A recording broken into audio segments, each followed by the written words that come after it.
Tout d'abord, c'est un projet de mixité sociale qui est voulu par le PLU. C'était des bureaux qui étaient vieillissants près de la gare. Et donc c'est une opération mixte qui comporte à la fois des logements privés et du logement social.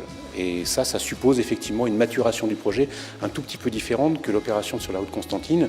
Où sur la route Constantine, c'était vraiment une opération de logement social, 40 logements sociaux, purement sociaux, et exclusivement réservés aux bailleurs. Deux histoires un tout petit peu différentes, mais des niveaux de logement et des niveaux de prestations en termes de finition de logement qui sont assez équivalents dans les deux cas. Je suis très reconnaissant à la fois aux promoteurs et aux bailleurs sociaux de s'être associés pour faire cette magnifique réalisation.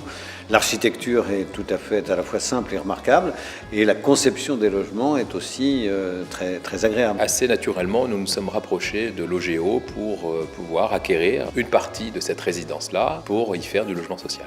Ce partenariat a été très rapidement conclu grâce à la qualité du projet mais également à son implantation.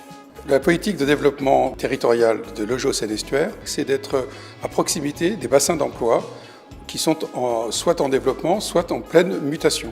Et c'est d'être en grande proximité avec les territoires, c'est-à-dire avec les élus, pour être en coproduction, pour que nos projets qui sont destinés à des habitants puissent correspondre au mieux de leurs besoins. Ce que je trouve extrêmement intéressant avec cet opérateur, c'est qu'il y a une vraie attention au travail de l'architecte, une vraie écoute de la parole, une vraie confiance réciproque dans la manière de concevoir les projets, ce qui permet de ne pas faire simplement que de la construction, mais qui permet de faire vraiment de la conception de logement d'une manière un peu plus fine que ce qu'on peut faire par ailleurs.